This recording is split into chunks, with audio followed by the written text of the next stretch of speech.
देख लीजिए, अब ग्रंथि और आपके जितने भी चीजें थी, सारी चीजों के बारे में हम लोग डिटेल से डिस्कस करेंगे जो अभी हमने टेस्ट लिया है।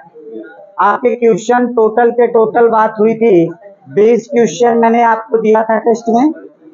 अब मैं कितने क्वेश्चनों का एनालिसिस करने वाला हूँ? 60 क्वेश्चनों का एनालिसिस होगा और एक एक करके। तो पहला है, निम्नलिखित में से कौन सा हार्मोन्स पीयूष ग्रंथि में पाया जाता है? तो ये आपको बता दूं, ये यस पीएच हार्मोन्स भी पाए जाते हैं उसमें, और फिर उसके बाद टीएसएच हार्मोन्स भी पाए जाते हैं। टीएसएच हार्मोन्स भी पाए जाते हैं। अब ये सभी हार्मोन्स उसमें पाए जाते हैं, यानी कि उपरोक्त में से क्या होगा? सभी। चलिए आगे देखते हैं थोड़ा से। देखिए, निम्नलिखित में से कौन से हार्मोन्स की कमी से बौनापन होता है? निम्नलिखित में से कौन से हार्मोन्स की वजह से क्या होता है? बौनापन होता है। तो जरा बताइए इसमें कौन? अच्छा रुक जाइए, वो अभी देख लिया जा रहा है। देखिए, थोड़ा सा इसके बारे में जानते हैं, एसटीएस हार्मोन्स के बारे में क्या होता है, इसके बारे में थोड़ा सा जानकारी ले लेते हैं। अगर यह हार्मोन्स, एसटीएस हार्मोन्स एक ऐसा हार्मोन्स है, अगर इसकी कमी हो जाएगी तो जानते क्या होगा? शांत रहें। अगर एसटीएस हार्मोन्स की कमी हो जाएगी तो जान लीजिए कि आदमी क्या हो जाता है? बौना हो जाता है। लेकिन जब अधिकता हो जाती है ना, तो बच्चों की हड्डियां क्या हो जाती है? बढ़ जाती है। बच्चों की हड्डियां क्या हो जाती हैं? बढ़ जाती हैं। और यह जब यह एसटीएस हार्मोन्स युवा अवस्था के बाद जब आप बड़े हो जाते हैं तब यह होती है, तो आपके जान लीजिए कि तब आपका जबड़े का, क्योंकि तब कहीं नहीं ये हार्मोन्स बढ़ा पाता है, तब कहाँ पे बढ़ा पाता है? ये जो जबड़ा होता है, जबड़े को क्या कर देता है? चौड़ा कर देता है। मतलब देखते होंगे कि ओठ क्या हो जाता है? चौड़ा चौड़ा हो जाता है। तो यानी कि कौन से हार्मोन्स की अधिकता हुई है? एसटीएस हार्मोन्स की अधिकता हुई है। एसटीएस का फुल फॉर्म क्या होता है?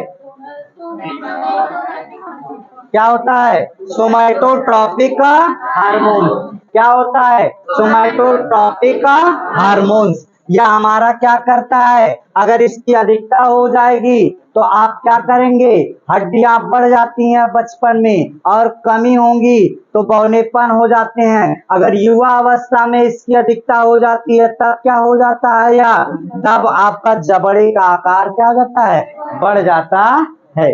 चलिए सवाल नंबर 3 की तरफ चलते हैं।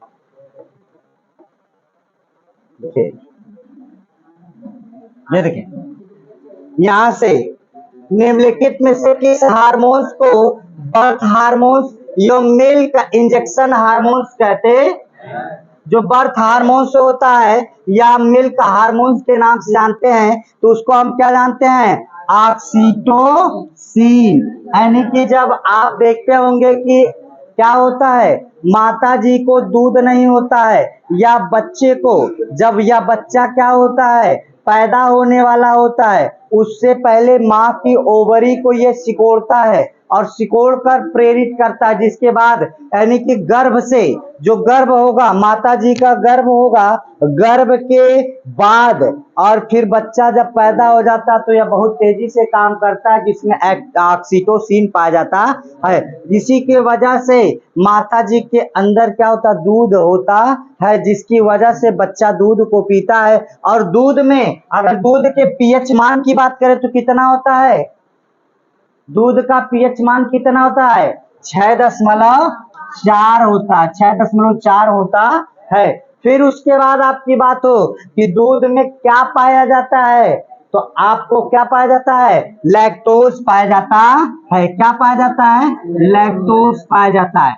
और माँ के, जो एक गर्भवती महिला होती है, अगर उसके माँ के दूध में कितना परसेंट पाया जाता है, तो ये 6% लैक्टोज पाया जाता है। वहीं गाय में कितने परसेंट पाए जाते हैं? 4% पाए जाते हैं। या किसमें होगा? मिल्क इंजेक्शन हार्मोन किसे कहा गया? ऑक्सीटोसिन की बात चलती है। बात समझ में आई? घबराइए मत, आधे लोगों के क्वेश्चन गलत हो रहे होंगे, तबीयत खराब हो रही होगी, हैं? घबराइए मत। यहां से चौथा सवाल,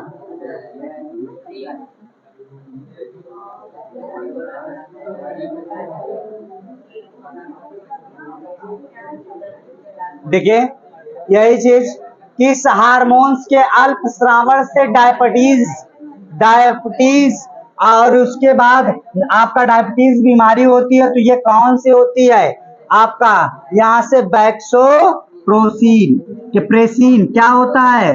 बैक्सोप्रेसिन नामक बीमारी होती है। अगर इसमें आपको बता दूं, वही जो जिस तरीके से दूध से माता जी की उत्तेजना से वह दूध उत्पन्न होता है, तो यह भी आपकी बता दें कि अगर इसकी कमी होगी तो क्या होगा? डायबिटीज की हो जाता है। बैक्सोप्रेसिन की कमी से क्या हो जाता है? डायबिटीज हो जाता है। ये सवाल नंबर 4 था। अगला देखिए, निम्नलिखित में से कौन सा हार्मोन थायराइड ग्रंथि के विकास एवं थायरॉक्सिन हार्मोन का स्राव को नियंत्रित करता है? कौन सा हार्मोन नियंत्रित करेगा, जरा बताइएगा? कौन सा? कौन सा? THS हार्मोन्स करता है। इसका काम क्या होता है? इसका फुल फॉर्म क्या होता है? इसका फुल फॉर्म क्या होता है? Thyroid stimulated hormones. या क्या था? निम्नलिखित में से कौन सा हार्मोन थायराइड ग्रंथि के विकास व थायरॉक्सिन हार्मोन के स्राव को नियंत्रित करता है? तो थायराइड स्टिमुलेटिंग हार्मोन्स करता है। तो ये कौन सा सही होगा? सी वाला सही हो जाएगा। चलिए आगे देखते हैं, सवाल नंबर 6, निम्नलिखित में से कौन सा हार्मोन जनन क्रियाओं को नियंत्रित करता है? ये मैंने पढ़ाया है, जनन क्रियाओं को नियंत्रित करता है, जरा बताएंगे? पहला वाला सुन लीजिए, या मैं आपको बताया भी था और याद भी कर लीजिए, क्या होता है? Luteinizing hormone. ल्यूटिनाइजिंग हार्मोन मैंने या इस बारे में बताया था कि ये आपको क्या होता है, एक आध दो लोग अपवादित होते, विवादित होते हैं, नहीं तो यह 40 से 45 साल की उम्र के बाद काम करना बंद कर देता है। और यह कब उत्तेजनाओं को, आज देखिए आप यहाँ पे क्या होता, लगभग 13 से 14 वर्ष के बाद यह उत्तेजनाएं उत्पन्न करना शुरू कर देता है। और 3 ईयर, जिसको हम तूफानी अवस्था के नाम से जानते हैं, उसमें यह बहुत तेजी से काम करता है, फिर धीरे धीरे धीरे धीरे धीरे क्या हो जाता है? काम करना कम कर देता है। और यहाँ क्यों इतना तेजी से काम करता 13 साल की उम्र में ही? क्योंकि यहाँ की वायु कैसी है? गर्म जलवायु है। इसी वजह से यहाँ 12 से 13 साल का लड़का या लड़की अपने आप को वयस्क मानना शुरू कर देते हैं। बाकी अभी आप ठंडे प्रदेशों में चले जाएं, शिमला वगैरह में चले जाएं, तो आपको 25 साल का लड़का भी रहेगा या लड़की भी रहेगी तो अपने आप को वयस्क नहीं मानते, क्योंकि वहां जो होता ठंडा प्रदेश है, वहां ठंडे रहते हैं लोग। तो यहाँ पे क्या होगा? ल्यूटिनाइजिंग हार्मोन्स के क्या होता है? जो आपके जनन क्रियाओं को नियंत्रण करता है। आगे देखते हैं, सवाल नंबर 7 की तरफ चलते हैं। ये भी पढ़ाया हूं,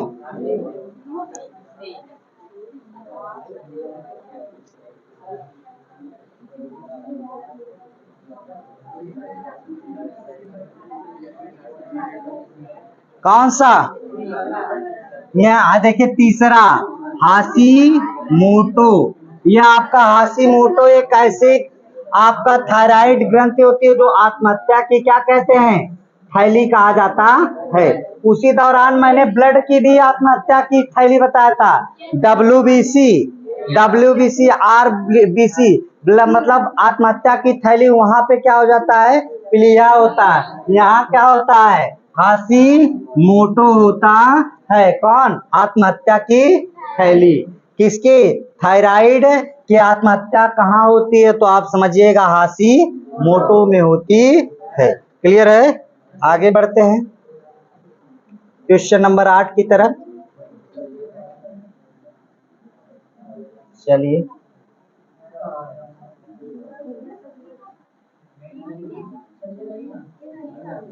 अरे भाई हम 60 क्वेश्चन का वादा किए हैं आपसे, ये नहीं था तो इसका क्या मतलब हुआ कि नहीं करेंगे आप? हाँ, देखिए, रक्त के संदर्भ में निम्नलिखित कथनों का विचार कीजिए। प्लाज्मा में प्रोटीन, नमक, हार्मोन्स उपस्थित होते हैं। रक्त एक संयोजी ऊतक है, ये बात तो सही नजर आ रही है। अभी देखिए, अभी विकल्पी 1 2 3 इस तरीके से करना है। रक्त एक संयोजी ऊतक है। अगर आपकी बात की जाए, रक्त एक संयोजी ऊतक है और प्लाज्मा में क्या होता है, प्रोटीन, नमक और हार्मोन्स उपस्थित होता है, ये भी बात सही है। सही है कि नहीं? अगर दोनों सही हैं आपके, तो फिर उसके बाद लाल रुधिर कोशिकाओं में श्वेत रक्त कोशिकाएं व प्लेटलेट संयुक्त रूप से प्लाज्मा कहा जाता है। देखिए, लाल रुधिर कोशिकाएं, श्वेत रक्त कोशिकाएं तथा प्लेटलेट को क्या कहते हैं? संयुक्त रूप से प्लाज्मा कहते हैं? नहीं, प्लाज्मा अलग है। समझ में आ रही बात की नहीं? तो ये वाला तीसरा वाला गलत है। तो यानी कि केवल 2 सही है? नहीं। 1 व 2 व 3 सही है? नहीं, 1 व 2 सही है। इसमें कौन सा विकल्प सही हो जाएगा? सी वाला विकल्प सही हो जाएगा, यानी कि पहला और दूसरा दोनों सही। क्लियर है? जितने क्वेश्चन है नहीं है आगे पढ़ते रहिए। हाँ, देखिए, पहला रुधिर, 9वां, रुधिर वाहिनियों के अंदर सतत होती है, क्या होती है? कौन सा होता है? कौन सी? देखिए, यहां से रुधिर वाहिनियों के अंदर सतत होती है, कौन होती है? सल्की उपकला की। किसकी उपस्थिति होती है? सल्की उपकला की। यह सतत वाहिनी होती है जो अंदर की तरफ चलती रहती है। पढ़ाया हूं, इसके अंदर लगातार चलती रहती हैं। और अगला 10वां, निम्नलिखित में से कौन सा रक्त समूह सर्वदाता है? कौन है? पाए थे सभी लोग? यह क्वेश्चन पा के खुश हुए होंगे। और इसके अंदर अगर मैं ब्लड से क्वेश्चन बनाया होता, अगर तनिक भी ब्लड का अंदर, क्योंकि ये कक्षा 8 9 में आपको पढ़ा दिया जाता है, और उसके बाद जितना अंदर तक मैं ब्लड जाके पढ़ाया हूँ, जितने अंदर तक ब्लड पढ़ाया हूँ, अगर अंदर से क्वेश्चन पूछा जाता, सब अंदर से क्वेश्चन पूछा हूँ, एक को ऊपर से नहीं है। सबके मुंह पे जो 12 बज रहे हैं, कारण यही कि टोटल के टोटल क्वेश्चन कहाँ से बने हैं? अंदर से बने हैं, बाहर से एक भी क्वेश्चन नहीं बने हैं। आप लोग जो बाहर नॉर्मल पूछे जाते हैं वही क्वेश्चन पढ़ के आए। तो इसमें कौन सा होगा? ओ। चलिए, 11 नंबर में बताइए, 11 नंबर बताइए।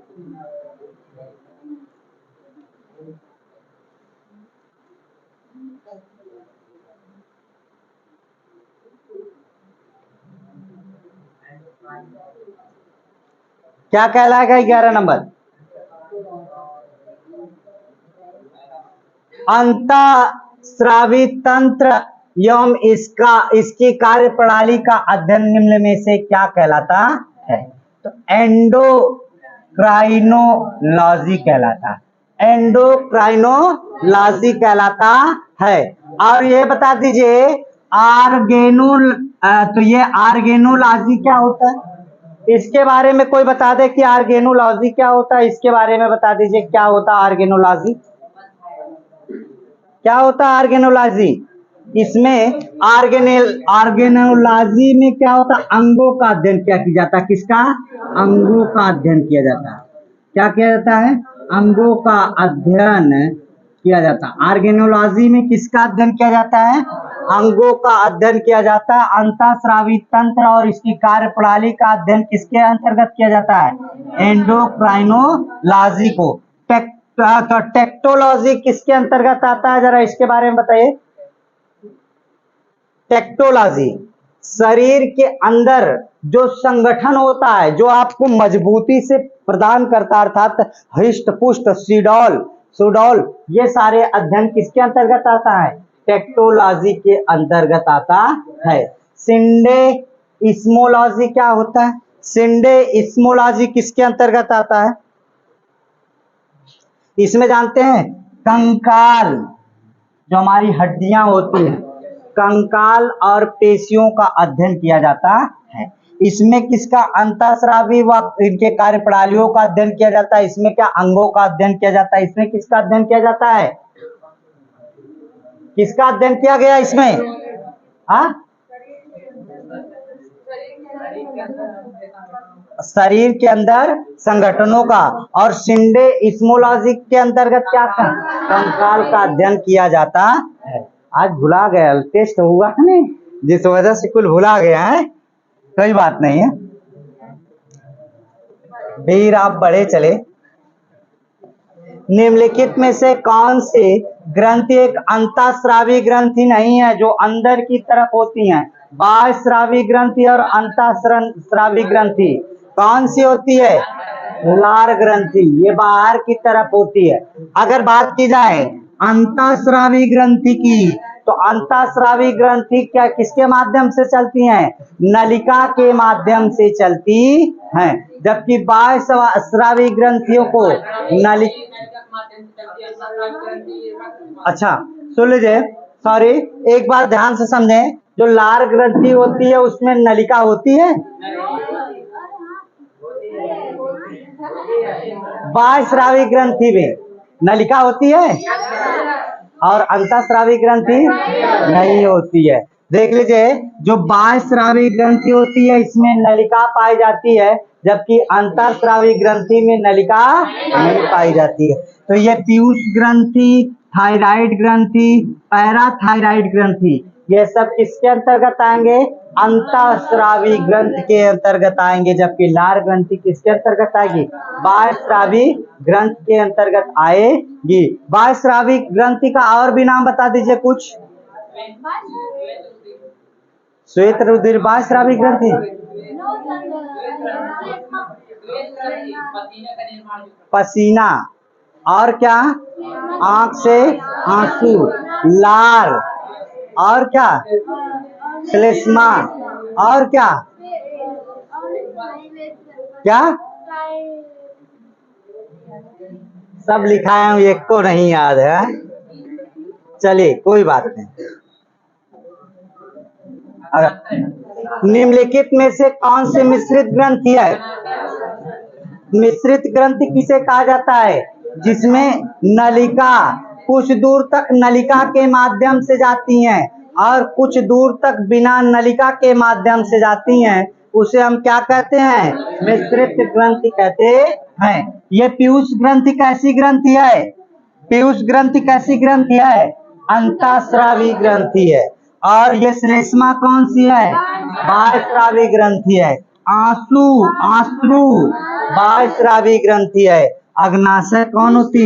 मिश्रित ग्रंथि है। लिखाया हूं कि नहीं? अच्छा ठीक, आगे चलते हैं। बाह्यस्रावी ग्रंथियों में निम्नलिखित में से किसका श्रावण होता है? बाह्यस्रावी ग्रंथियों में निम्नलिखित में से किसका श्रावण होता है? किसका होता है? बाह्यस्रावी ग्रंथियों में किसका श्रावण होता है? हार्मोन्स का नहीं। किसका होता है? अमीनो अम्ल का नहीं। ये दोनों का नहीं होता। किसका होता है?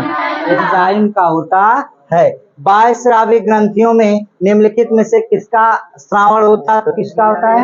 एंजाइम का निर्माण होता है। और एक चीज जानिएगा, ये आपके बाह्यस्रावी ग्रंथि, ये एंजाइम किसमें होती है? अंतःस्रावी ग्रंथि में कि बाह्यस्रावी ग्रंथि में? तो आगे देखते हैं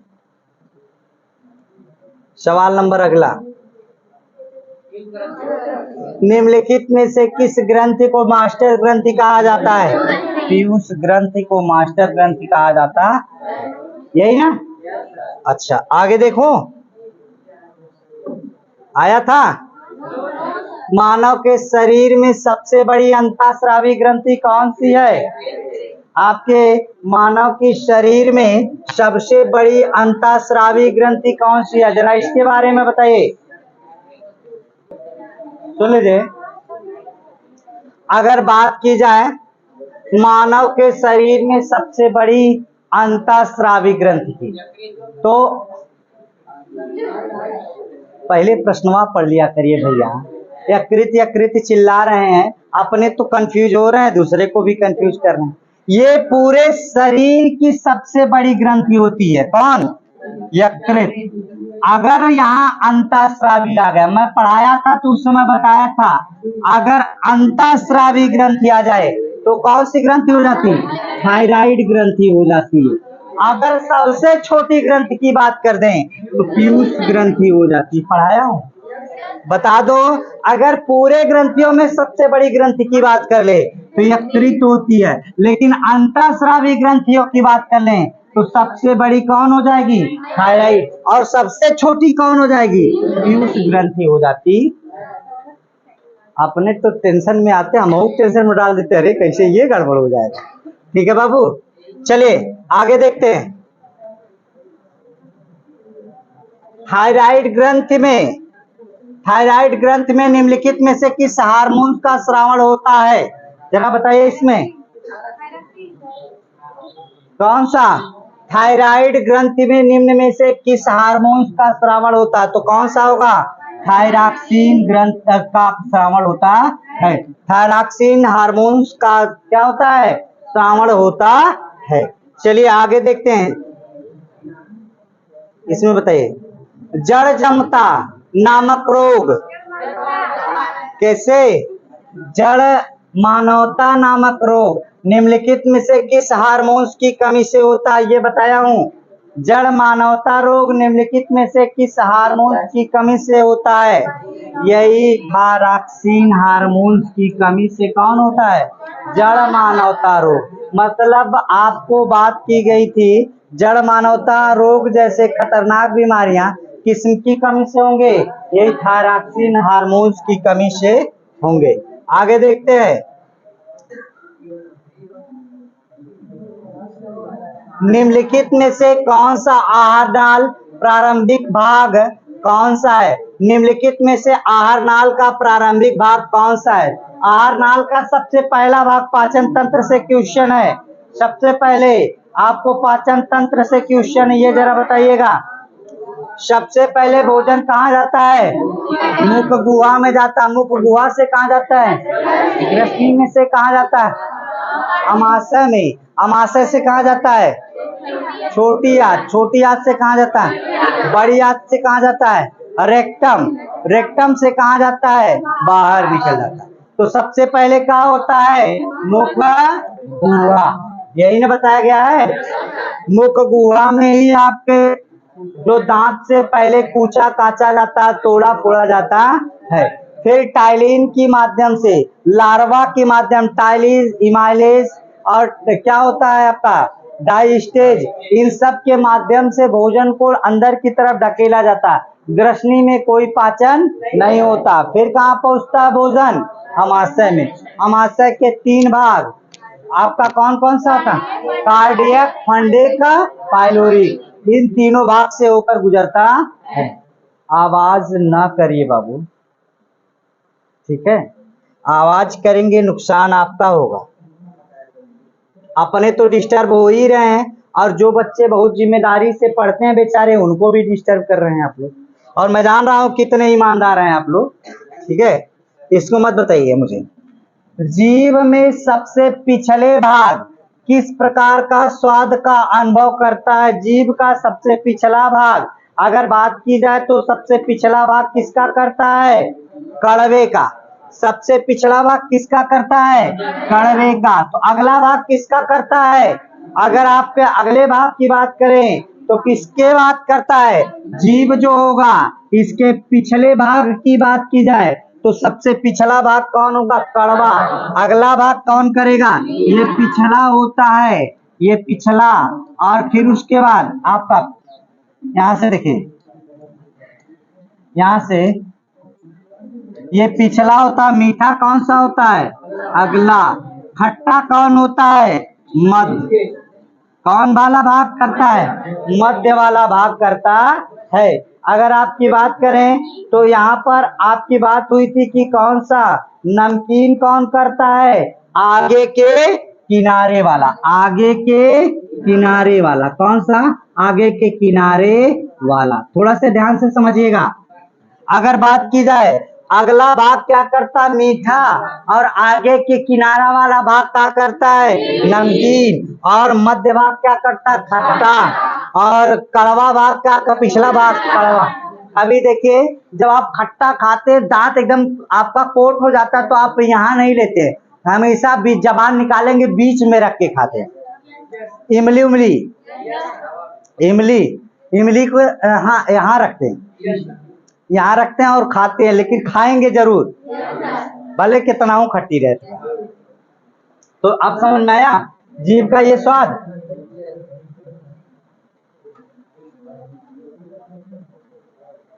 अगला देखिए, मनुष्य में अस्थायी दांतों की संख्या कितनी होती है?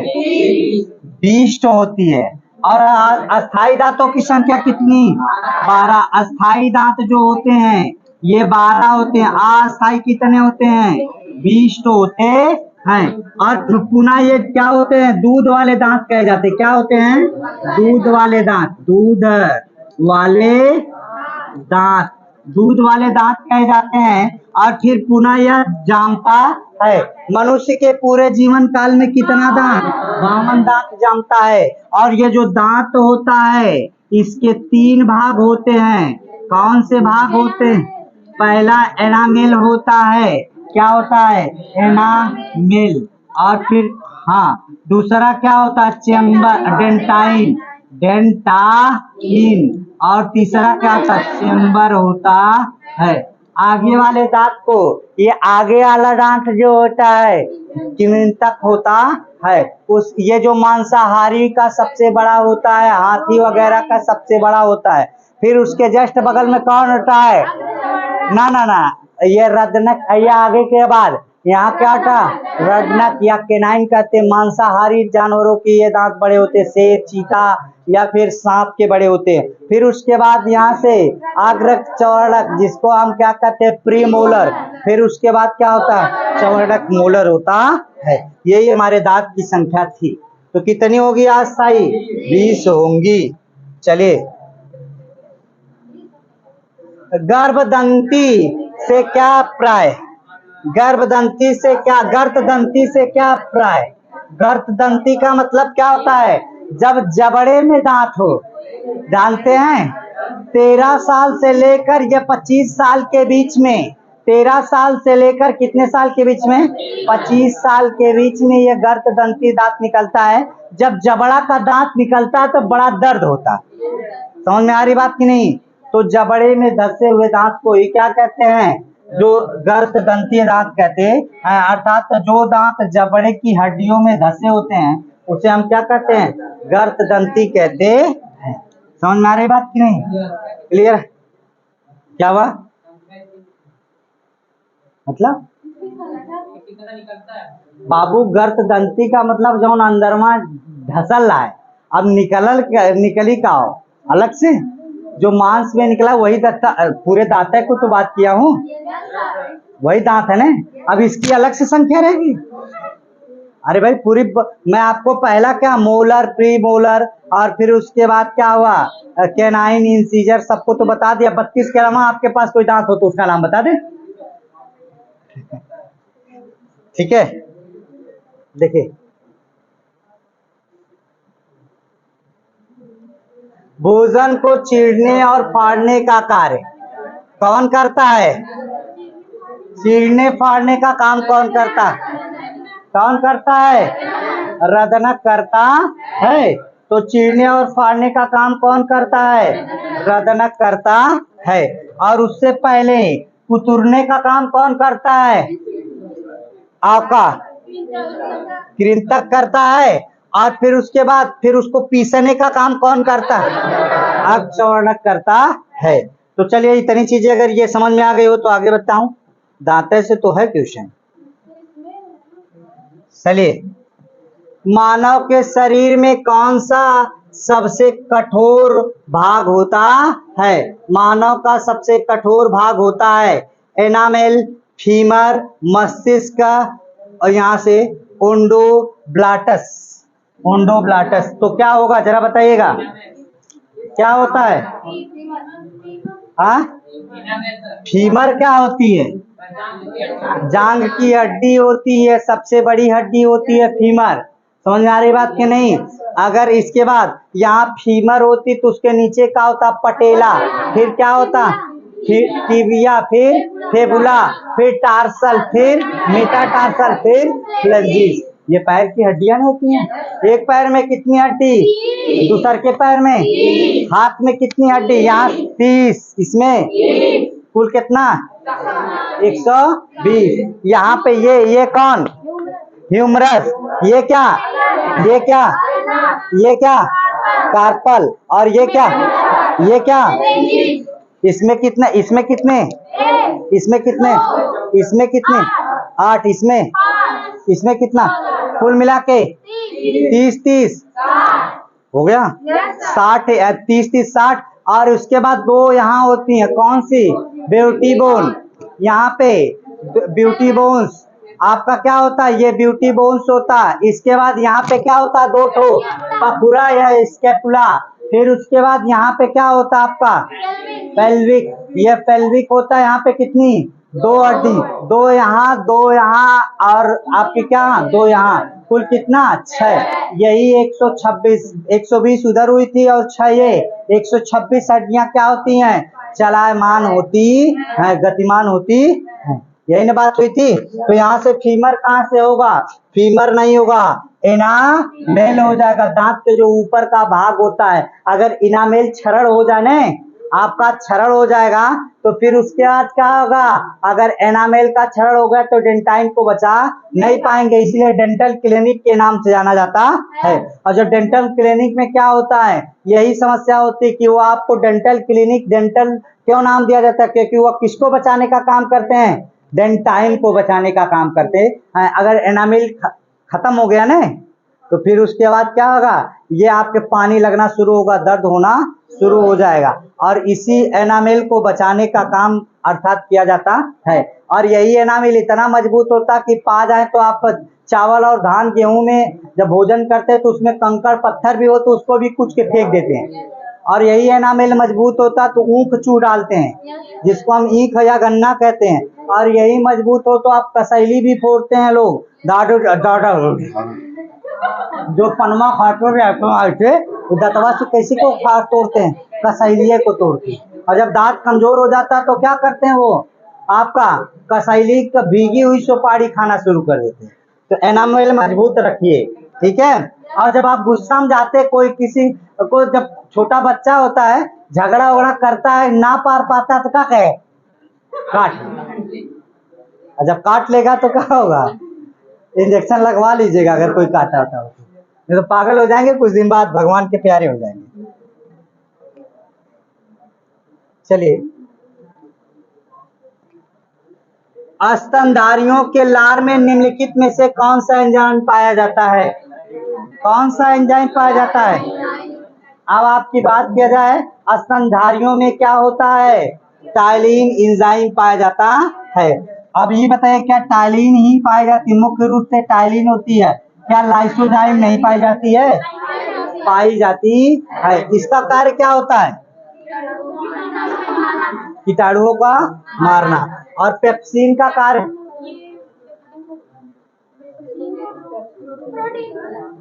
पेप्सिन को किस में बदलता है?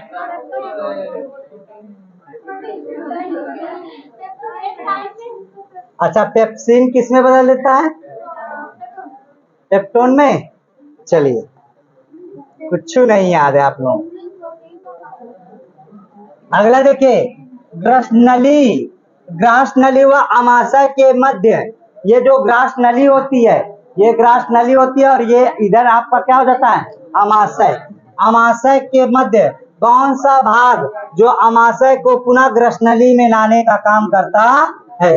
पुनः अमाशय को ग्रास नली में लाने का काम करता है। आप जानिएगा, कभी कभी आप देखेंगे ये आपका वाल्व फिल्टर है। क्या है? Valve filter. क्या होता है? थोड़ा सा समझिएगा। ग्रास नली व अमाशय के मध्य वाले मध्य पाया जाने वाला भाग कौन सा है जो भोजन को अमाशय से पुनः ग्रास नली में लाता है? यहाँ से आपको बता दे, वाल्व फिल्टर जो होता है, कभी कभी जब भोजन नीचे की तरफ जा नहीं पाता है, बल्ली बराबर खाए रहते हैं और उसके बाद वह पाचन नहीं कर पाता है, एचसीएल को नहीं मिला पाता है आपके आपके जाने के बाद यहाँ कार्डियक में, और पाचन को नहीं मिला पाता तो फिल्टर होके पुनः क्या आता है कैसे के रूप में, ओमिटी के रूप में। लेकिन जब भोजन वोजन पूरा पचता नहीं है और उल्टी होती है तो हमें बड़ी राहत मिल जाती है। और इना के ना हुचुक हुचुक करके उल्टी अगर हो रही तो उसको कर ही दीजिए, क्योंकि वह भोजन नीचे की तरफ पचने के लायक नहीं, क्योंकि आप जरूरत से ज्यादा खा लिए। ठीक है, लालच बुरी भला है, तो इस बला से बचने की जरूरत है। अगर इतनी की बात हो गई आपको तो ये समझ में आ गया होगा। तो वाल्व फिल्टर, वाल्व फिल्टर, ठीक है, आगे बढ़ू।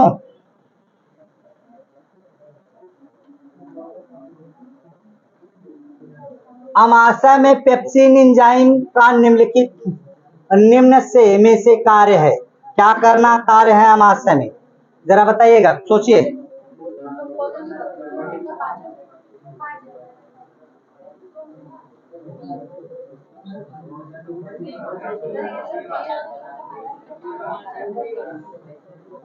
सुनिए, यहाँ से अमाशय में पेप्सिन एंजाइम का निम्नलिखित में से क्या कार्य है, तो क्या करना, जीवाणुओं को नष्ट करना। जीवाणुओं का नष्ट करने का काम किसका है, लाइसोजाइम का है। भोजन में उपस्थित प्रोटीन का पाचन करना, अर्थात यही वाला हो जाता है। दूध में उपस्थित प्रोटीन का पाचन करना नहीं। अब इसको पाचन करने के लिए किसकी आवश्यकता होगी, रेनिन की। अगर रेनिन हमारा खराब हो जाए तो दूध से दही ना बन पाएगा। इसीलिए छोटे छोटे जो बच्चे होते हैं वह बचपन में उनका रेनिन खराब रहता, काम नहीं करता। जो माता जी दूध पिलाती है वही दूध क्या कर देता है, उल्टी कर देता है। इसलिए रेनिन को पाचन करने के लिए क्या करना पड़ेगा आपको, या रेनिन अगर खराब होगा तो दूध का पाचन नहीं हो पाएगा। इसी तरीके से बुजुर्गावस्था में जब बुजुर्ग लोग होते हैं तो उनको दूध का पाचन नहीं हो पाता है, और दूध का पाचन नहीं हो पाता यानी कि उनका रेनिन क्या है, खराब है। उनको दूध देने के बजाय हम लोग डायरेक्ट क्या देते हैं, दही देते हैं। तो यहाँ पर क्या होगा, गलत हो जाएगा। एंजाइमों को सक्रिय करना नहीं, ये भी नहीं है। तो क्या होगा, भोजन में उपस्थित प्रोटीन का क्या करना, पाचन करना। चलिए आगे देखते हैं, अगला क्या क्वेश्चन, निम्नलिखित में से कौन सा भाग छोटी आंत का नहीं है, निम्नलिखित में से कौन सा भाग छोटी आंत का नहीं है, चलिए बताइए।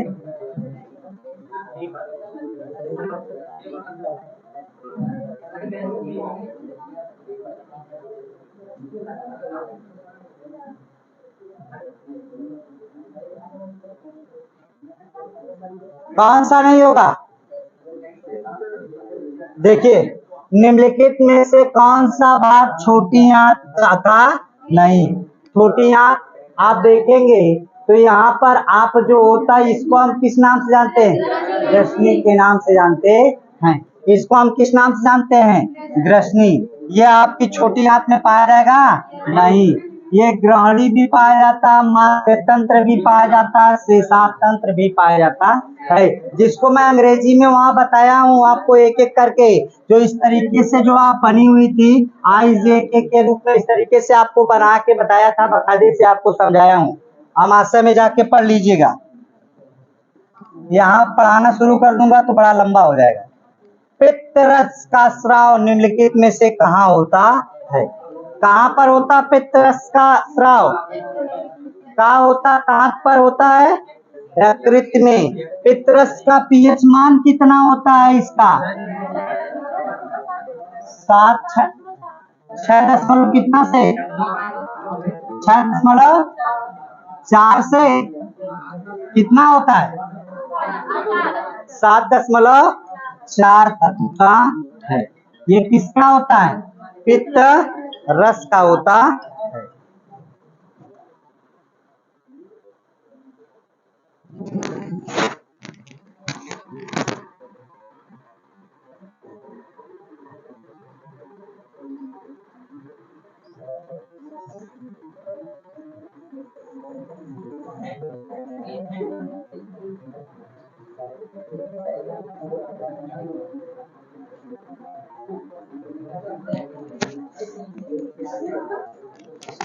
देखिए, ये आपका लगभग लगभग अगर एक एक मूड में कहें तो 7.7 होती है, 7.7 होती है, या अलग अलग किताबों में अलग अलग मिल जाती है।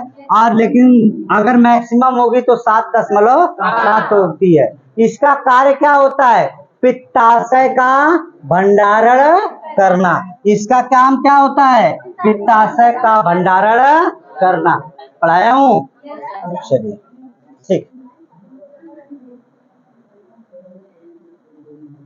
चलिए बताइए।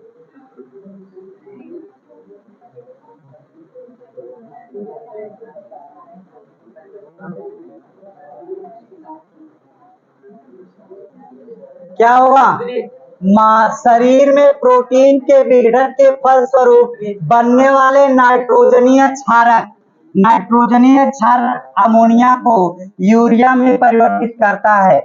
और यह कौन करता है? यकृत करता है। अगर यकृत खराब हो जाए आपका, ये यकृत जब परिवर्तित कर देगा तो मूत्राशय के माध्यम से क्या हो जाएगा? ये बह जाएगा। कभी कभी किसी की जो मूत्राशय नहीं होता है तो उनका पेट फूलना शुरू हो जाता है और यह इन्फेक्शन बनना शुरू हो जाता है। अर्थात नाइट्रोजनीय क्षारक जो होता है वो अमोनिया में बदल नहीं पाता, और जब अमोनिया में नहीं बदल पाता तो उनके लिए क्या होता है? वह यूरिया में नहीं बदल पाएगा। अमोनिया को किस में बदलता है? यूरिया में बदलने का काम कौन करता है? यकृत करता है। ठीक है। अच्छा, बड़ी छोटी आंत का क्या कार्य होता है?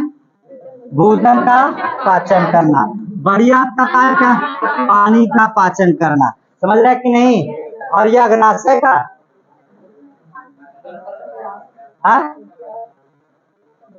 अग्नाशय का कहते हैं जठर रस का श्रावण करना। छोटी आंत भोजन का पाचन करना, बड़ी आंत किसका? पानी का पाचन करना, जठर रस का श्रावण करना। और ये यकृत का कार्य क्या होता है? नाइट्रोजनीय क्षारक अमोनिया को यूरिया में परिवर्तित करना। चलिए आगे देखते हैं। चलिए बताइए।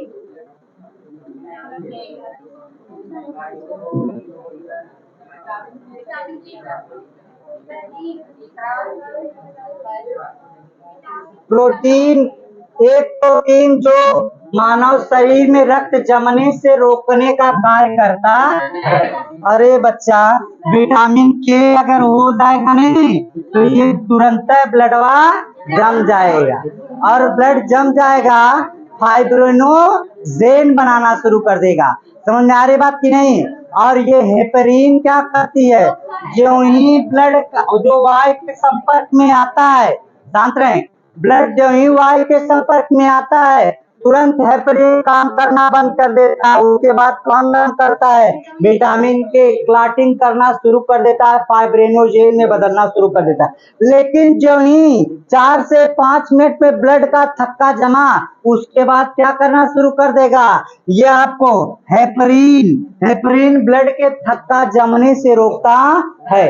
कभी कभी ये आपको देखते होंगे कि ब्लड आपको जैसे सांप वाप काट लेता है तो ब्लड में क्या होता है? ठंडा पड़ जाता है, ब्लड सर्कुलेशन नहीं होता है, यानी कि ये थक्का बनना शुरू हो जाता है। इन सब को रोकने के लिए किसकी जरूरत पड़ती है? हेपरीन की। अगर हेपरीन की अधिकता होगी तो आपका ब्लड क्या होगा? जम जाएगा। एक कोलेस्ट्रॉल का नाम सुने होंगे, जब कोलेस्ट्रॉल भी उसी तरीके से जब आपके नसों में जाके जमना शुरू हो जाता तो ब्लड भी क्या होता? वहां क्लॉटिंग करना शुरू हो जाता है, समस्या होती है। इन सब से बचाने का कार्य कौन करता है? हेपरीन करता है।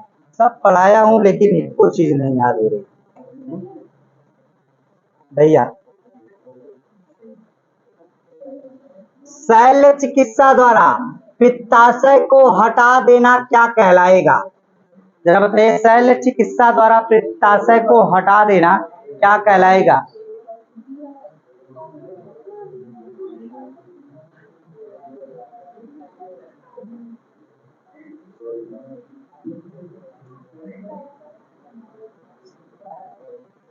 सुन लीजिए, यहाँ से क्या होता है, अगर शैल्य चिकित्सा के माध्यम से हटा दिया जाए तो क्या होता है, अगर आप ये शैल्य चिकित्सा द्वारा पित्ताशय को हटा देना क्या कहलाता है, कोलेसिस्टोकेटोमी कहा जाता है।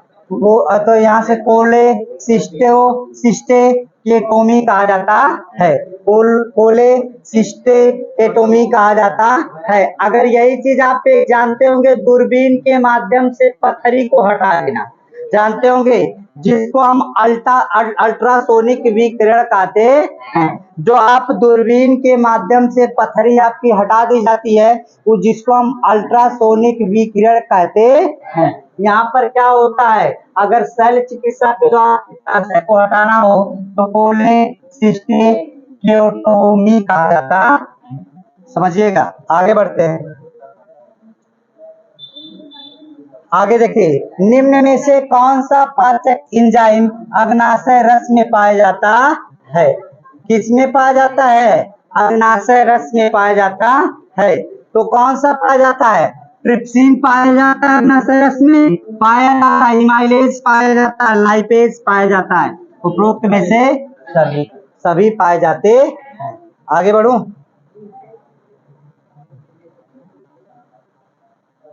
ये देखिए, आपको ये क्वेश्चन लैंगरहैंस की कोशिकाओं में निम्नलिखित में से किस पदार्थ का स्राव होता है? अल्फा कोशिकाओं में, लैंगरहैंस की अल्फा कोशिकाओं में निम्नलिखित में से किस पदार्थ का स्रावण होता है?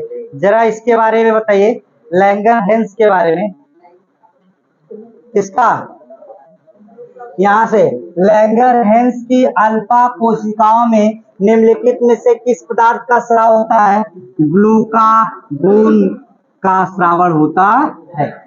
लैंगरहैंस को पढ़ाया हूँ, अभी देखिए पीछे पढ़े हैं ना लैंगरहैंस। चलिए, बाकी एक काम कर लीजिएगा जरूर, ठीक है, चैनल को सब्सक्राइब कर लीजिएगा। निम्नलिखित में से, दोबारा करेंगे तो अनसब्सक्राइब हो जाएगा भाई, दोबारा मत करिएगा। दोबारा आप फिर दोबारा कर लीजिएगा। निम्नलिखित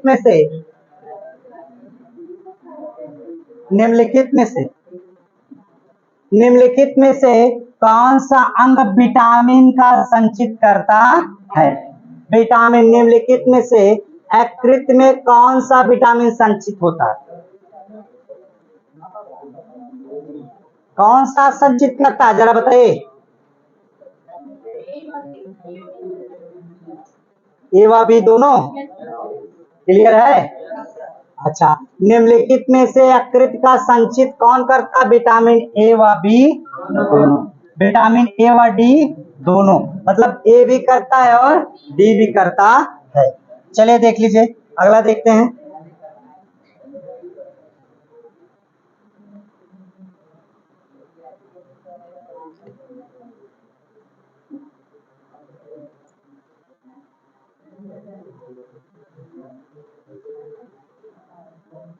यहाँ से निम्नलिखित में से कहां पर कार्बोहाइड्रेट, प्रोटीन, न्यूक्लिक अम्ल तथा वसा का पूर्ण पाचन हो जाता है? छोटी आंत में। प्रोटीन आ गए यानी कि किसमें पाचन हो जाएगा पूर्ण रूप से? छोटी आंत में।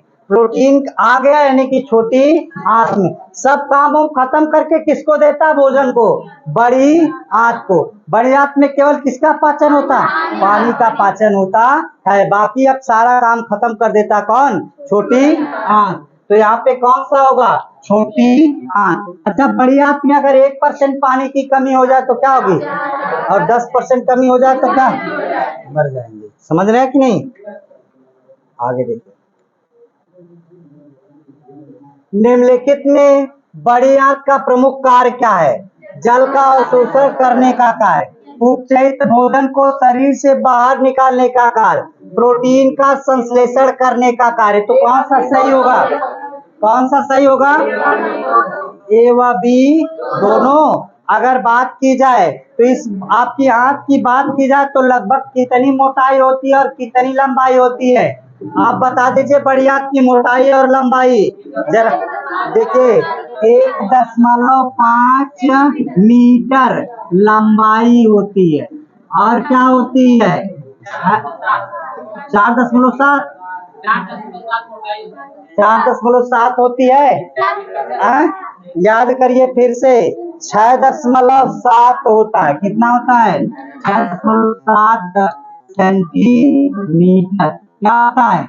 मोटाई होती है। थोड़ा बहुत हो सकता भाई, उधड़ी का कमाल है।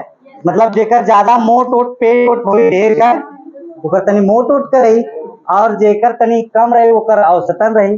समझ रहे हैं कि नहीं? कुछ लोगों का तोन इतनी निकली रहेगी तो अब उनके लिए नहीं, एक औसतन लगभग सेंटीमीटर में थोड़ा बहुत होता है। हमारी बात नहीं। तो यहाँ पर क्या करता है? जल का अवशोषण करने का कार्य करता है। मैंने अभी अभी बताया कि 1% अगर पानी की कमी हो जाए तो क्या लग जाएगा? प्यास लग जाता है। मनुष्य में कितनी जोड़ी लार ग्रंथियां पाई जाती है? कितनी जोड़ी पाई जाती है? 2 जोड़ी। कितनी जोड़ी? नहीं, गलत। 3 जोड़ी पाई जाती है। अगर आपकी बात की जाए मनुष्य में कितनी जोड़ी लार ग्रंथियां पाई जाती हैं? 3 जोड़ी पाई जाती है। तो ध्यान से रखिएगा, मनुष्य में कितनी जोड़ी पाई जाती है? 3 जोड़ी पाई जाती है। आगे देखिए, निम्नलिखित में से अग्नाशयी रस का पीएच मान, निम्नलिखित में से अग्नाशयी रस का पीएच मान कितना होता है? अगर बात की जाए तो 7.5 से लेकर आपका 8.3 होगी। अच्छा, कितना होगी? ये इसी के आसपास। निम्नलिखित में से अग्नाशयी रस का पीएच मान कितना होता है? 7.5 से लेकर 8.3 होता है। कुछ थोड़ा बहुत ऊपर नीचे होता है, उससे घबराने की जरूरत नहीं होता। और जबकि पित्ताशय का पीएच मान कितना होता है? पित्तरस का, ये आप पित्तरस का पीएच मान जानते हैं 7.7 के आसपास होता है। समझ में आ रही बात है? ये अग्नाशय रस पूछा है और आप अग्नाशय रस को ही समझ के मारे होंगे, मैं समझ रहा हूँ ना ना ना। ये 7.5 से 8.3 के बीच में होती है। चलिए आगे देखिए, पेप्सिन एंजाइम द्वारा अमाशय की दीवारों को आंशिक पाचन क्या कहलाता है? पेप्सिन एंजाइम द्वारा अमाशय की दीवार का आंशिक पाचन क्या कहलाता है? इसके बारे में बात करिएगा। आपको क्या होता है? अल्सर नामक खतरनाक बीमारी हो जाती। भगवान ना करे किसी को यह बीमारी हो, लेकिन अगर यह बीमारी किसी को हो गई तो जानते हैं वो उसके रेक्टम के माध्यम से, जानते हैं रेक्टम के माध्यम से उसमें से ब्लड गिरना शुरू हो जाएगा और उसके जो बवासीर नहीं होगी, वो बवासीर नहीं होती, ये अल्सर पूरे पेट में आपके फोकल टाइप हो जाएगा, बड़ा बड़ा फफोला, जैसे मुंह में नहीं छाला होता उसी फफोला पड़ जाएगा। आपको ना कोई वैसा भोजन करना, ना मसालेदार करना, ना कुछ करना, मतलब टाइट भोजन तनको नहीं लेना, कोई दाल भात, यही जीवन आपको व्यतीत करना, सादा जीवन, उच्च विचार। और यह भी तब भी आप जीवन में क्या रहेंगे? परेशान ही रहेंगे। नहीं, तो ये अल्सर इतनी खतरनाक बीमारी होती है जिसमें लैट्रिन के माध्यम से ब्लड आना शुरू हो जाता, पेट में पूरा क्या हो जाता, वो बन जाते, फोकल टाइप बन जाते हैं। तो यहाँ पे एंजाइम और पेप्सिन एंजाइम द्वारा अमाशय के की दीवार का आंशिक पाचन क्या कहलाता है? अल्सर कहलाता है। कब्ज मतलब जो गैस वैस बनती है उसी को हम कब्ज बोलते हैं। और फिर अपच, अपच को तो बढ़िया से जानते हैं, ठीक। और काइम, काइम अब इसके बारे में बहुत जानकारी नहीं। फिर वही क्वेश्चन, मानव के शरीर में सबसे बड़ी ग्रंथि कौन सी? आगे क्वेश्चन आप देखिए यहाँ भी क्वेश्चन है, ये समझ रहे कि नहीं?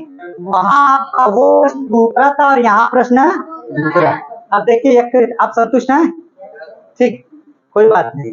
पढ़ाई में आप संतुष्ट रहेंगे, नहीं होंगे तो मैं करूंगा, लेकिन आप उदारता में संतुष्ट करना हो तो फिर मेरे बस की बात नहीं है। तब आप अपने माता पिता के लाडले हैं, वहीं रहिए, मेरे यहाँ आने की जरूरत नहीं। ठीक, पढ़ाई से रिलेटेड आपको कोई समस्या हो रात को 12 बजे आप याद करेंगे, व्हाट्सएप मैसेज करेंगे, मैं रात को 12 बजे आपको हल करा दूंगा। लेकिन उसके बाद आपको गणना करना इसके बस की बात नहीं मेरे पास। ठीक है, प्रोटीन या पेप्टोन को एमिनो अम्ल में कौन सा एंजाइम बदलता है, ये भी पढ़ाया हूँ पाचन में। आप देखिए, अगर इसकी बात की जाए तो कौन करता है, थोड़ा सा इसके बारे में समझ लीजिए, जरा बताइए कौन करता है। यहाँ से प्रोटीन और पेप्टोन का अमीनो अम्ल में कौन सा एंजाइम बदलता है, इसको छोड़ देता हूँ, इसको आप करके बताइए। हाँ, सब्सक्राइब नहीं होगा। आप इसको एक क्वेश्चन छोड़ रहा हूँ, इसको कमेंट बॉक्स में बताना है सबको, नहीं आएगा तो फिर मैं कल बता दूंगा। कमेंट बॉक्स में आज बता देना सबको, एक क्वेश्चन छोड़ रहा हूँ। यहां से देखिए, हाइपोग्लाइसीमिया क्या होता है, हाइपोग्लाइसीमिया नामक रोग निम्नलिखित में से किस कारण होता है, तो बताइए किसके कमी के कारण है। आपको बता दें, इंसुलिन, जो आपका इंसुलिन हार्मोन होता है, इसका अत्यधिक स्राव हो जाए, जब यहाँ से अत्यधिक स्राव होगा, अति स्राव, देखिए इंसुलिन अल्प स्राव भी दिया, अति स्राव भी दिया, यानी कि आपका अल्प स्राव होगा तो नहीं, क्या होगा, अति स्राव होगा, तो इसके कारण से क्या हो जाएगा आपका, जो आपके इस कारण की वजह से यह समस्या उत्पन्न होगी, अर्थात इंसुलिन के अति स्राव के कारण ही क्या होगा, हाइपोग्लाइसीमिया नामक रोग उत्पन्न होगा। ठीक है, कुल बीमारियां है, एक तो जीवन जिए लायक ना होता, को गड़बड़ हुई तो बीमारियां होती। आगे बताइए इसको,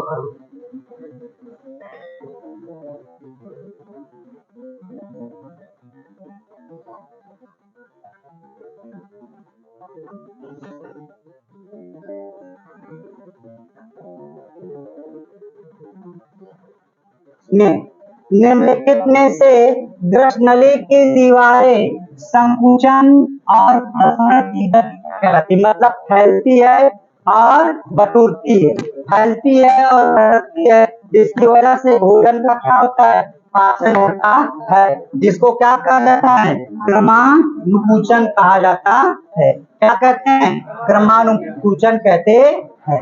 ये वाला अगर हो गया हो तो आगे बढ़ जाए। चलिए, एंजाइम क्या है, क्या है, वायरस है, बैक्टीरिया है, विटामिन है, चाहे उत्प्रेरक है, क्या है एंजाइम, विटामिन क्या है, अरे ना वायरस है, कोरोना वायरस नहीं है, और न बैक्टीरिया न विटामिन है, क्या है, जैव उत्प्रेरक है।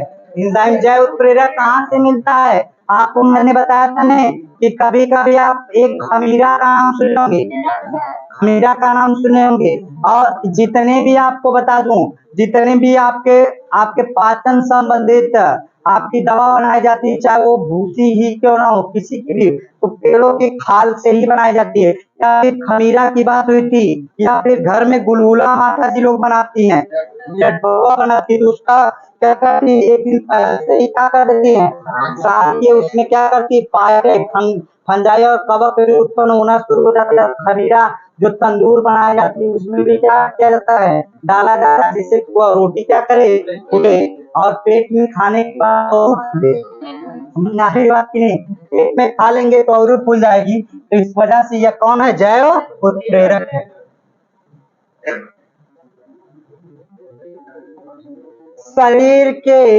शरीर का अंग जो रक्त का शुद्धिकरण करता है, कौन करता है, कौन करता है, शरीर का अंग आपका गुर्दा, गुर्दे से ब्लड कहाँ जाता है, शुद्ध रक्त किसमें जाता है,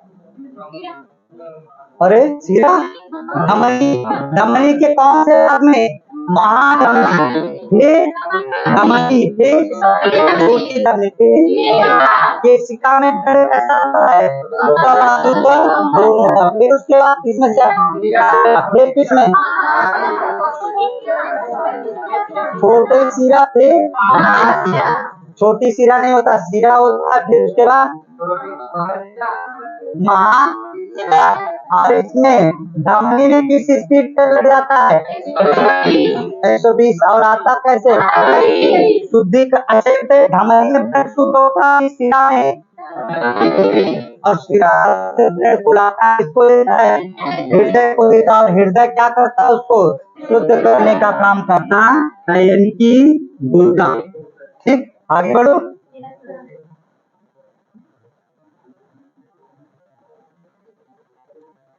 निम्नलिखित में से पित्त रस में कौन सा पित्त वर्णक उपस्थित होता है? पित्त वर्णक उपस्थित होता है, जरा बताएंगे।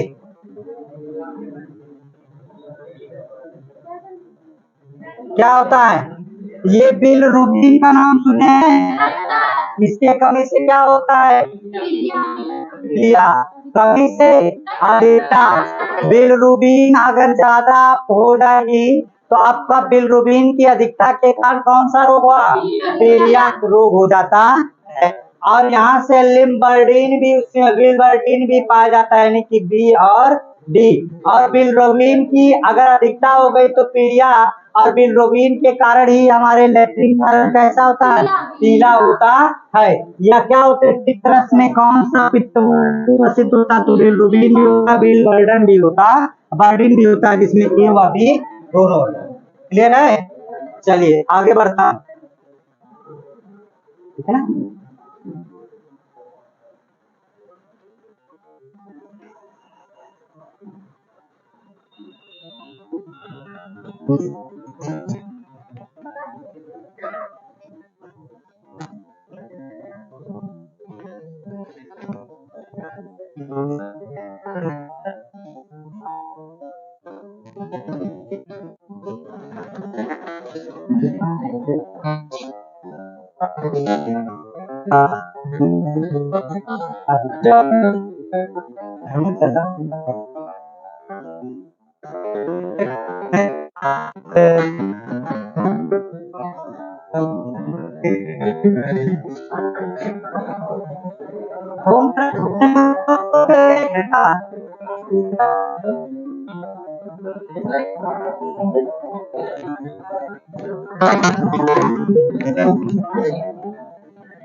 रक्त का रंग लाल होने का कारण है हीमोग्लोबिन की उपस्थिति के।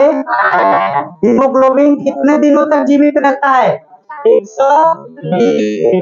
और इसमें एक नॉर्मल मनुष्य में कितना होता है हीमोग्लोबिन? अब अगर बात की जाए तो हीमोग्लोबिन नॉर्मल मनुष्य में कितना होता है? अगर आपकी बात की जाए में आते हैं, एचबी में नापा जाता है। ये कितने दिनों तक जीवित रहता है? 120 दिन तक जीवित रहता है। अच्छा, ब्लड का कब्र किसे कहा जाता है? खून को कहते हैं। ये कितने दिनों तक जीवित रहेगा? कितना इसका, ये कितना रहता है? कितने से कितने का? कितना? 12 से 14 ग्राम होता है। किसमें? ग्राम प्रति क्या होता है? देसी लीटर होता है, यही ना होता है? क्या होता है? ग्राम प्रति देसी लीटर। यहाँ से ग्राम प्रति देसी लीटर होता है। और मायोम कितना होता है?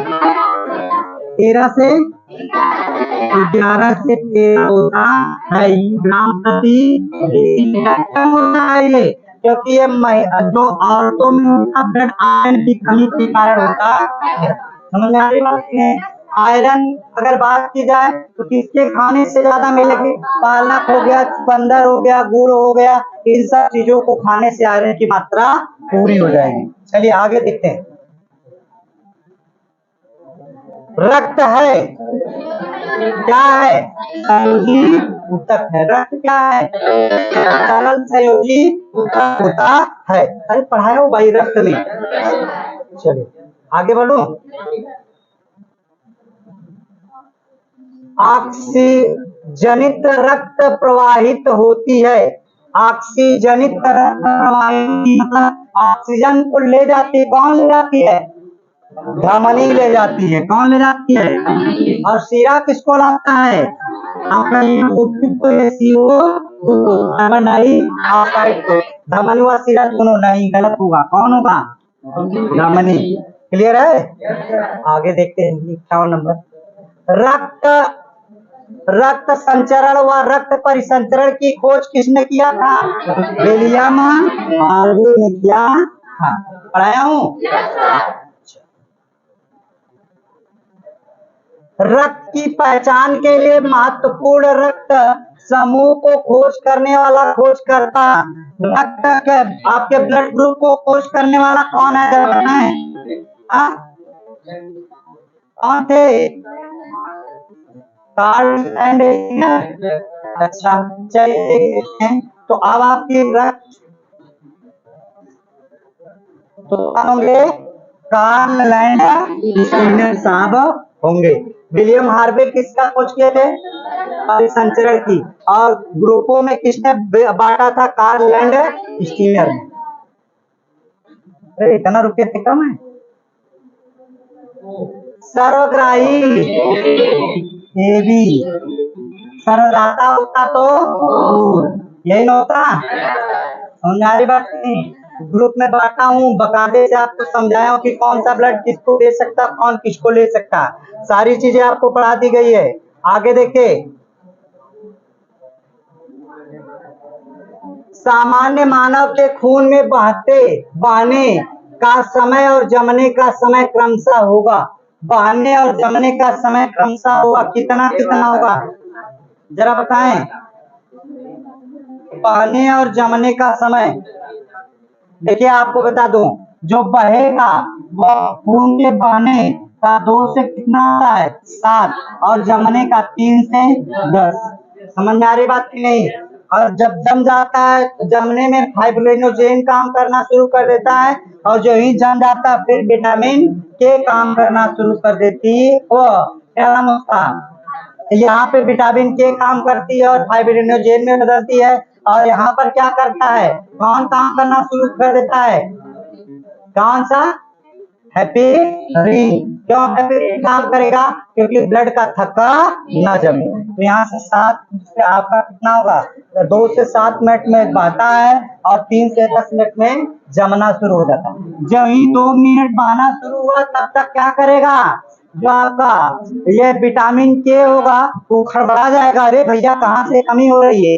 तुरंत फाइब्रिनोजेन के पास जाएगा, कहेगा भैया आप ऑक्सीजन से रिएक्शन कर और ब्लड के जमाओ। और जब ही ब्लड जम जाएगा तो फिर नीचे वाला फिर कहेगा भैया अब हमने शांत, हमने काम खत्म, अब चल भैया। कौन कौन आएगा? हेपेरिन ब्लड के जमा दिए अंदर, ऊपर तो जम गया लेकिन अंदर मत जमा दिए। अंदरवा जम जाए तो क्या हो जाए? अगर कहीं दिमाग उमाग में केसिका में जम गया तो ब्रेन हैमरेज हो जाएगा, और ब्रेन हैमरेज होने के बाद जल्दी बचेगा आदमी। चलिए देख लीजिए,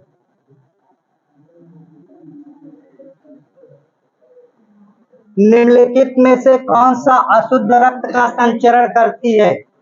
निम्नलिखित में से कौन सा, आपको कौन सा पल्मोनरी शीरा, सबसे ज्यादा अशुद्ध रक्त का संचरण करने वाली कौन होती है?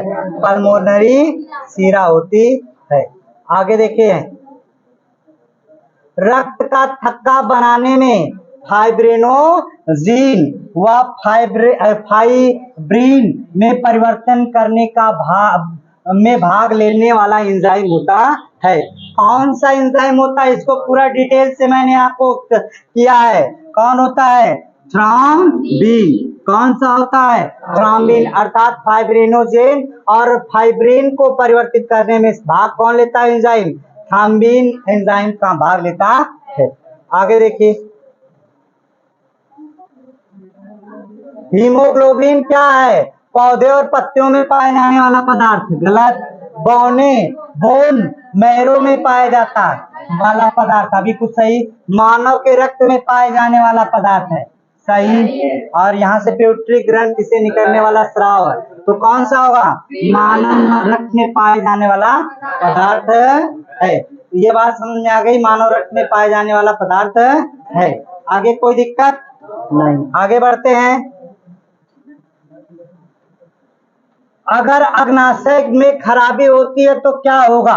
अग्नाशय में अगर खराबी होगी तो क्या होगा? क्या होगा? यहां से अभी पढ़ाया हूं, इंसुलिन और ग्लाइकागोन नहीं बनेगा। अभी ग्लाइकागोन की बात चली थी। देखिए, अगर अग्नाशय की खराबी होगी तो इंसुलिन और ग्लाइकागोन नहीं बनेगा और काम करना आपका बंद कर देगा। अगला देख लीजिए, रक्त के संदर्भ में निम्नलिखित में से कौन सा कथन है, विचार कीजिए। तो रक्त के संबंध में निम्नलिखित कथनों पर विचार कीजिए। तो चलिए, रक्त के संबंध में प्लाज्मा में प्रोटीन और नमक और हार्मोन्स उपस्थित होता है। रक्त एक संयोजी ऊतक है और फिर उसके बाद क्या होता है? लाल रुधिर कोशिकाएं, श्वेत रुधिर कोशिकाएं, प्लेटलेट संयुक्त रूप से होता है। ये वाला और ये वाला दोनों रिपीटेड है क्या क्वेश्चन? अच्छा ठीक है, रिपीटेड हो गया है। इसमें से कौन सा होगा? पहला और दूसरा।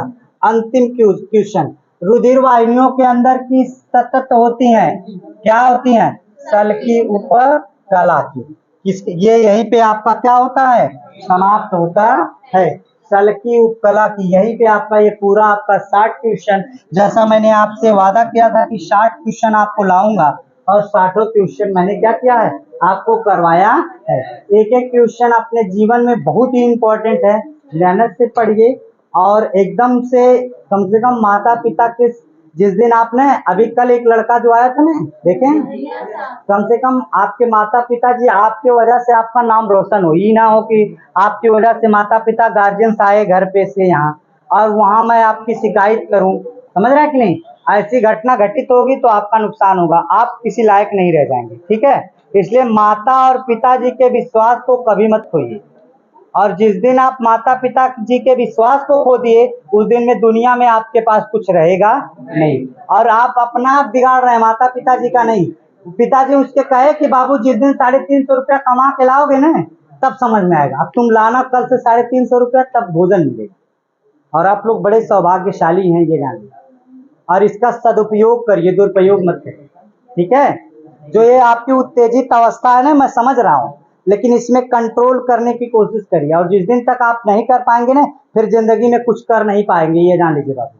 जो 1 से 25 साल तक मेहनत करेगा वही 25 से 75 साल तक ऐश करेगा और जो 1 से 25 साल तक अयासी में बिता दिया ना तो 25 वही होगा कि जो ब्याह करके लाएंगे ना मेहरू मार के भाग जाएंगे, ये जान लीजिए। क्यों? पैसा ही नहीं रहेगा, अपना खर्चा चलाओगे कि उसका?